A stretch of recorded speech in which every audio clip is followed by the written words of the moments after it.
Hi friends, ഇന്നത്തെ എൻ്റെ recipe egg മോമോസാണ്. നമുക്ക് പെട്ടെന്ന് തന്നെ തയ്യാറാക്കാവുന്ന ഈസി ആയിട്ടുള്ള ഒരു എഗ് മോമോസിൻ്റെ റെസിപ്പിയാണ്.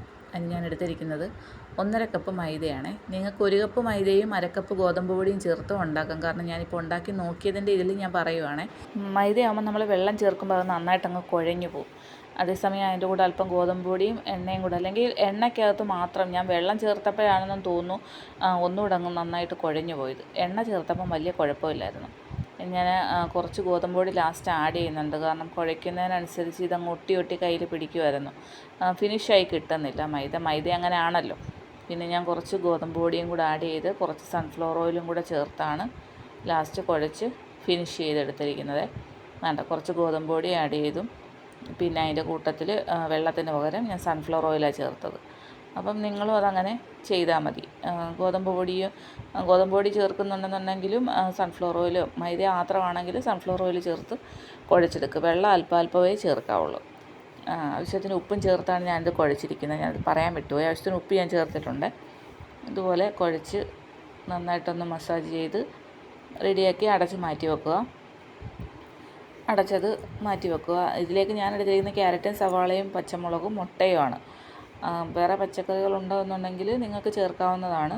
മല്ലിയിലയൊക്കെ ചേർക്കാം, പക്ഷേ ഞാൻ മല്ലിയില ചേർത്തിട്ടില്ല. എണ്ണ ചൂടായി കഴിയുമ്പോൾ അതിലേക്ക് 2 മുട്ടയുള്ളത് പൊട്ടിച്ചൊഴിക്കുക. എന്നിട്ട് അതിലേക്ക് ആവശ്യത്തിന് ഉപ്പും കൂടെ ചേർത്ത് അത് നന്നായി ചിക്കി തോർത്തിയെടുക്കണം. ഉപ്പ് ചേർത്ത് അത് നന്നായി ചിക്കി തോർത്തിയെടുക്കുക. ചിക്കി തോർത്തിയെടുത്ത് കഴിഞ്ഞിട്ട് ഞാൻ അതിലേക്ക് തന്നെയാണ് ഈ വെജിറ്റബിൾസ് ഇട്ടത്. അതായത് വെജിറ്റബിൾസ് എന്ന് പറഞ്ഞാൽ സവാളയും ക്യാരറ്റും ഇട്ടത്. അതിന് മുമ്പായിട്ട് അതിലേക്ക് അല്പം ആവശ്യത്തിന് എരിവ് കഴിക്കുന്ന കുട്ടികളാണെന്നുണ്ടെങ്കിൽ ആവശ്യത്തിന് കുരുമുളക് പൊടി ചേർക്കാം. ഞാനിവിടെ 1 ടീസ്പൂൺ കുരുമുളക് പൊടിയാണ് ചേർത്തത്. അതിലേക്ക് സവാള ഇട്ടു. 1 സവാളയാണ് ഞാൻ എടുത്തിരിക്കുന്നത്. സവാളയും ക്യാരറ്റ് ഒരു 3/4 ക്യാരറ്റും 1 പച്ചമുളകും അല്പം കുരുമുളക് പൊടിയും കൂടെ ഞാൻ വീണ്ടും ചേർത്തിട്ടുണ്ട്. ഇത് നന്നായിട്ട് ആ എണ്ണയിൽ കിടന്ന് വാടി കിട്ടും. പച്ച കടിക്കുന്ന രീതിയിൽ ഇത് കിട്ടണം. ഫുള്ളങ്ങ് വെന്ത് പോവുകയും ചെയ്യരുത്. ആ രീതിയിൽ വേണം എടുക്കാൻ. ഇതിലേക്ക് ആവശ്യത്തിന് ഇഞ്ചി വെളുത്തുള്ളി പേസ്റ്റ് ചേർക്കുക. ഇഞ്ചി വെളുത്തുള്ളി പേസ്റ്റ് ചേർത്ത് നന്നായിട്ടത് ചിക്കി തുറത്തി അതിൻ്റെ ആ ഒരു പച്ചമണം മാറ്റുക. അതിലേക്ക് 1 ടീസ്പൂൺ സോയാ സോസും 1 ടീസ്പൂൺ ടൊമാറ്റോ സോസും കൂടെ ചേർത്തിട്ടാണ് പിന്നെ മിക്സ് ചെയ്യേണ്ടത്. അത് നന്നായിട്ട് അതൊന്ന് ചൂടാക്കിയിട്ടത് മാറ്റി വെക്കുക. മാറ്റി വെച്ചിട്ട് സ്റ്റൗ ഓഫ് ചെയ്ത് ഇത് സ്റ്റൗവിൽ നിന്ന് മാറ്റി വെക്കണേ. അല്ലെങ്കിൽ അത് ചൂടായ അതിൻ്റെ ആ ഒരു ടേസ്റ്റും ആ ഒരു മണവും അങ്ങ് പോയി കിട്ടും.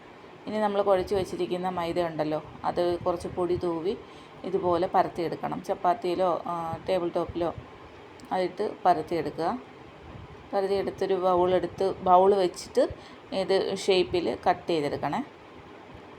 ഞാൻ പറഞ്ഞില്ലേ, ഇച്ചിരി കുഴഞ്ഞു പോയത് കൊണ്ട് ആ ഒരു പ്രശ്നം വന്നു. അത് ഇളക്കിയെടുക്കുമ്പോൾ ഒരു വിട്ട് വരാൻ ചെറിയ ബുദ്ധിമുട്ട് പോലെ, ഇച്ചിരി കനത്തിൽ വേണം എടുക്കാൻ. ഒരുപാട് കനമായി പോവുകയും ചെയ്തു. എന്നാൽ ആവി കയറുമ്പോൾ അത് വെന്ത് കിട്ടുകയും വേണം.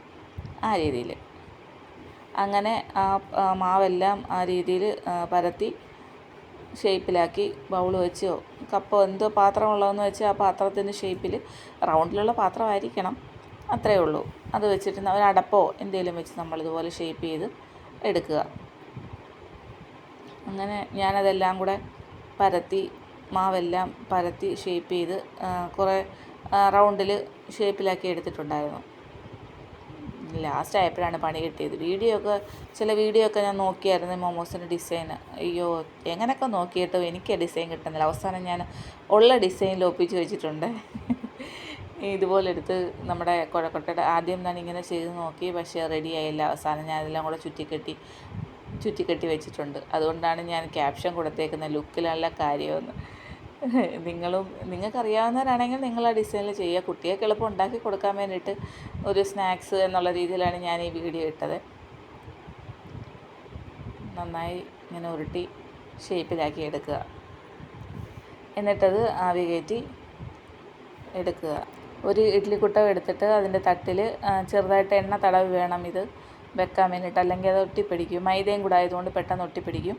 അങ്ങനെ ഇഡ്ഡലി തട്ടിൽ വെച്ച്